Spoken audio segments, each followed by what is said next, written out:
中国大陆内外普遍回避或极大的淡化满清对汉族的血腥屠杀，一些时期还包括对回族、苗族、维族、壮族的屠杀，以及满族对汉族实行的残酷的民族压迫。而其他绝大多数汉族学者因各种原因，如体制内的担心触及民族敏感问题，体制外的自由派反对民族主义等，以及国内外满族和亲满人士在学术和舆论上咄咄逼人的行径，还有隐秘但进入大脑与内心的满清遗存的奴才思想影响，普遍拒绝大量的全面的本质的揭示清代满族对汉族等其他民族实行的种族屠杀与压迫。甚至还有一些历史界、文学界、文艺界的汉族人在为满清的血腥残暴的种族政治涂脂抹粉。例如90年代开始盛行的以赞颂满清盛世为主的辫子戏，包括歪曲、捏造、选择性乃至制造谎言描述历史的所谓正剧，以及以戏谑化方式淡化满清罪行历史剧的戏说剧，如《康熙、乾隆微服私访记》，为残虐统治抹上浪漫外衣遮蔽人民苦难的穿越剧，如《甄嬛传》，如严冲年、二月河等人对历史的歪曲与选择性记述。他们将满清血腥专横、钳制自由的高度专制和野蛮政权刻画成爱国亲民，且一概回避满族对汉人实行种族性质的屠杀压迫与清代的汉族人被歧视性对待的基本史实。甚至这种歪曲还影响到国外史学界和汉学界。例如孔飞力的代表作《教魂》中就受满清史观影响，美化乾隆和满族亲贵，贬低江南知识分子阶层。据我所知，这并非孤立，相反，国外史学界、汉学界，尤其清史界严重受满清余孽影响。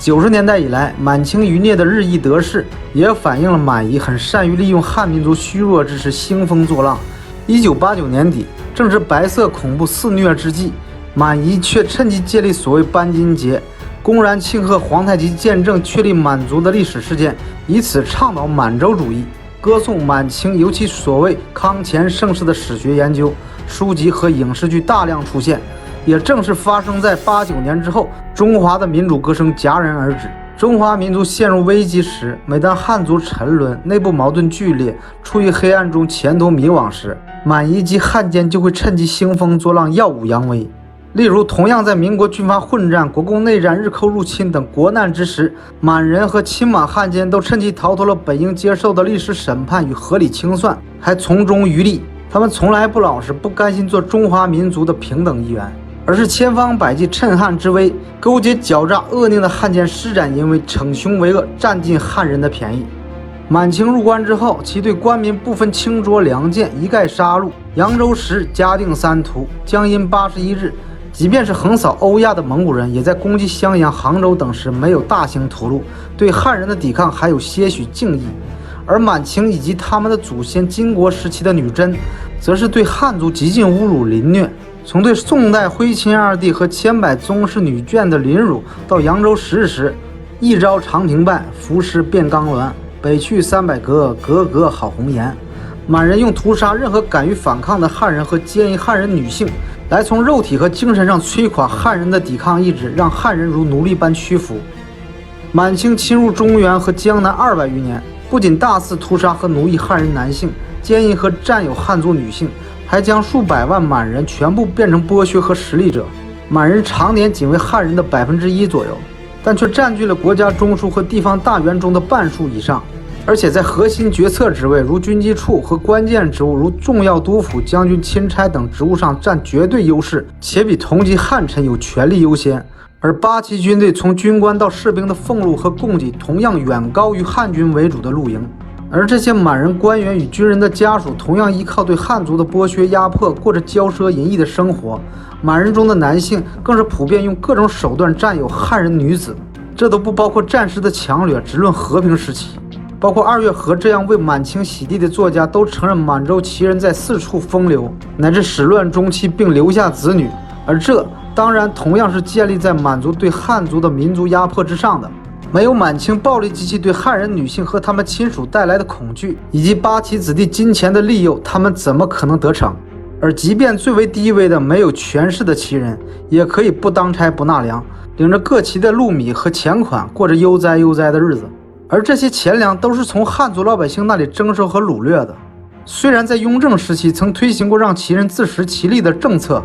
但后来无果而终不说，政策本身也是将大量肥沃土地免费划给旗人耕种。然而许多旗人并不耕种，而是雇佣汉人当起地主，继续不劳而获。而汉族农民在康雍乾盛世时也经常遭受饥荒，其他年代更是饿殍遍地，人相食时有发生啊。因此，从满清皇帝到底层满族人，均作为统治民族成员享受着各种特权和优待。他们时常表现出所谓豪爽汉子的一面，并以此为荣。但这些都是建立在他们的花销全部来自于汉人的劳动，他们得到的服饰无不沁着汉人的血泪。例如旗下家奴制度下，比农奴还要悲惨和没有自由的汉人奴隶要服侍他们的满族主人的基础上，他们当然可以利用这些掠夺的人口和资财挥霍，赠送他人财货甚至女人，以显示其义气豪爽的一面。这是比殖民统治更加残酷和直接的全面的民族压迫，但这一切都被体制内外的精神奴才忽视甚至美化。而满清统治对中华更深层次的伤害，则是在思想文化与民族气质上。如果说西方殖民统治带来罪恶的同时也辐射了文明进步，而满清对中国的统治则是扼杀了思想的自由，给士农工商都带上了臣民的精神枷锁。虽然此前的王朝思想自由也是有限的，但满清更彻底地进行了文化专制。在康乾盛世之时，恰恰也是满清扑灭一切鲜活思想之日。虽然有个别残存的士大夫阶层，如顾炎武、黄宗羲、王夫之，也只能通过隐晦的方式发表言论，并且无法得到有效传播。满清的文字狱达到了史无前例登峰造极的地步，尤其是统治稳固时期，这在现代极权主义以前，哪个政权都难以企及满清的思想控制。文字狱的背后是思想狱、灵魂狱。在春秋战国时期，百家争鸣，汉唐气象，魏晋风骨，明代忠臣见证与士大夫苦守清流，乃至《儒林外史》中那些明代平民士人的狂放自由，在清朝则全部成了辫子奴。文字狱不仅残杀反清复明和疑似反清分子，连尊奉清朝在顺治哭庙前为民请命的金圣叹等文人也惨遭杀害。只有如方苞那样奴颜婢膝侍奉满清帝王，曾静那样自我阉割，才能苟活于世。曾静在乾隆朝最终还是被凌迟处死。还有如纪晓岚那样的表面狂放、本质奴性的家奴式文人，成为参与篡改历史、为皇帝插科打诨的乾隆的奴才。如鲁迅所说，满清之于中国，杀尽了汉人的骨气廉耻。当然，不只是文化专制，还有让汉族胡化、野蛮化、后妃残虐化。例如中国北方，尤其东北，社会风气、民众习气普遍是野蛮暴力、奸猾顽劣、冷漠残忍、欺软怕硬、媚上欺下。而这些很大程度就是因为满人恶毒暴力的民族习性和治理方式，在这些地区实现了普遍的传染，并将这些奸诈、野蛮等恶劣习性传染给了附近地区的汉人，并遗祸至今。在中国，东北人的各种恶习，尤其暴力行为众所周知。事实上，满人及其影响的东北汉人不仅暴力在各地首屈一指，阴毒更是冠绝全国。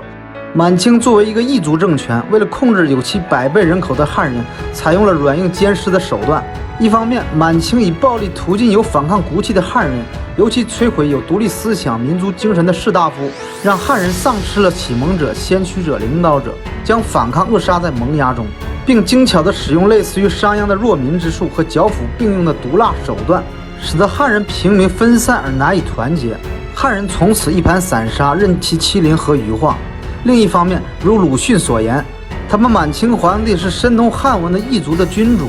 以圣者的看法来批评被征服的汉人的文化和人情，也鄙夷但也恐惧，有苛论但也有确评。文字狱只是由此而来的辣手的一种。我们不但可以看见那些策略的博大和恶辣，即以榨取汉人的文化成果为他们自己所用，并选择性的方式利用汉文化剔除那些自由和反抗的思想，鼓吹其中主张顺从的礼教纲常，并拉拢愿意与满清王朝合作的汉族士人，让他们居于满人之下，其他汉民之上，以满治汉，以齐治士，以士治民，以经过加工、歪曲、筛选的汉文化建立新的文化道统。这与将马克思主义乃至列宁主义加以彻底改动，变成特色社会主义有异曲同工之妙啊！满清入关后的屠杀与征服及一系列的制度化的奴役措施，摧毁了汉人的骄傲与骨气，切断了汉民族文化和民族精神的传承，扼杀了汉民族的民族性。也是汉人普遍丧失民族精神、大规模死心塌地的充当汉奸的开端。在蒙元时期也出现过，但不仅短暂，而且也没有进行精神上的全面征服。而满清却摧毁了汉人的民族特质与国风民骨，并如沁入骨髓的毒药一样为祸至今。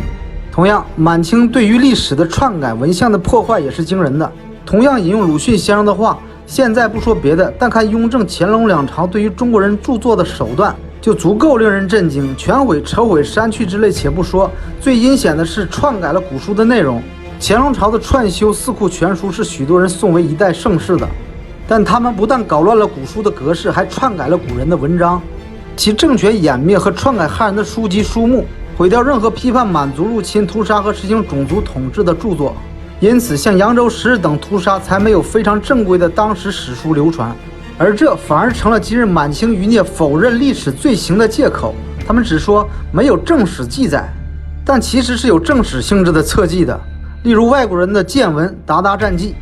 他们总说没有正史记载，而回避当时满清高压统治下根本就不可能允许书写和流传记载屠杀的正史。在这方面，满清拼命淡化和抹杀历史，禁止对历史罪行的调查和记录。满人希望让人们忘记他们的历史罪行，一切朝前看，压制对真相的探索，并试图以时间淡化罪恶。某种程度，他们的确已经得逞了。他们在努力避免激发愤怒与反抗被清算或报复，以维护既得利益，而他们制造的累累罪恶、屠戮的亿万生灵，则都沉冤于地下了。而民国建立后，尤其民国初期，中国思想文化井喷，百家争鸣重现，更从另一方面体现了满清专制压迫之严酷。试想，如果没有满清200多年的文化专制、思想禁锢篡毁历史，中国还会承受数百年的外敌屈辱吗？还会被列强的科技、政治、经济、文化全面打败而没落吗？甚至如今的中国都会因17世纪至19世纪很可能的文化再兴，早已处于民主法治之中了。隔海相对的日本，在一部分方面就是成功的境界，而中国却因蒙昧、自私、残暴的异族统治，失去了更早文明开化的机会。陈寅恪曾经说过，道德交替的时代都会出现2种人：巧者会利用新规则的权利逃避旧规则的义务，也会利用旧规则的权利逃避新规则的义务；拙者则会放弃新旧规则的权利，承担双重义务。满人就是典型的巧者，既在民国之前通过血腥屠杀和疯狂掠夺获得了特权和进行了压迫，又在民国时期和当今利用近现代文明社会反对以血还血、以牙还牙的宽容和解释道德，躲过了原本应该经受的剧烈惩罚。满人给汉人带来的极大伤害和屈辱，却并没有付出应有的代价，甚至还利用其少数民族身份博取国内利益和国际同情。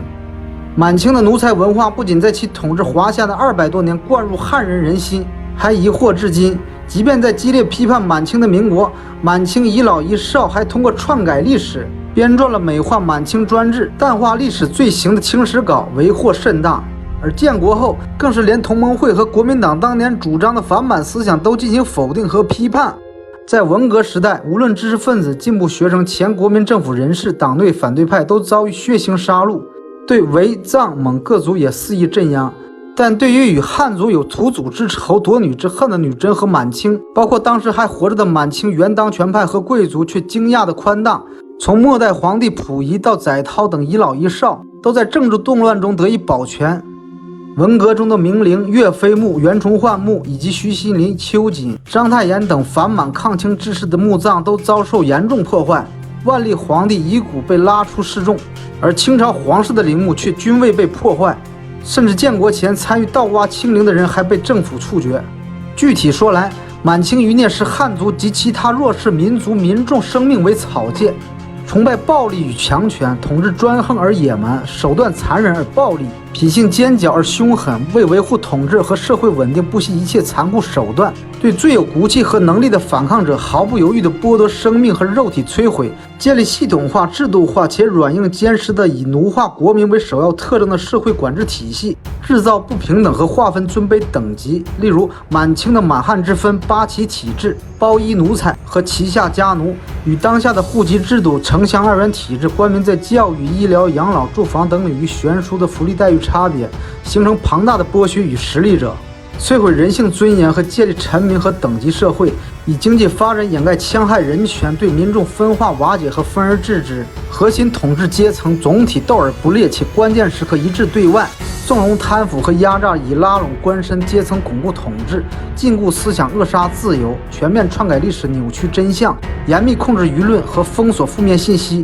大兴文字狱，毁灭事实与罪证，戕害独立知识分子，培养奴才式文人，愚化奴化民众。宁与友邦，不与家奴，对外出卖国家利益，以维护统治阶层利益。一个占有世界人口近1/5的民族，居然没有自己的独立民族意识，不能纪念自己民族的英雄与死难者，不能为历史上受难的民族同胞伸张正义，这是多么屈辱的事啊！靖康耻，犹未雪，而满清奴役中华近300年的历史同样没有洗雪，让汉族被其压迫而成的奴性没有去除。汉族应有的荣光也没有恢复和发扬发展，汉民族的精神气质和文化特色因此丧失，这是每个炎黄子孙的耻辱啊！而汉族人民自己缺乏觉醒意识也是原因之一。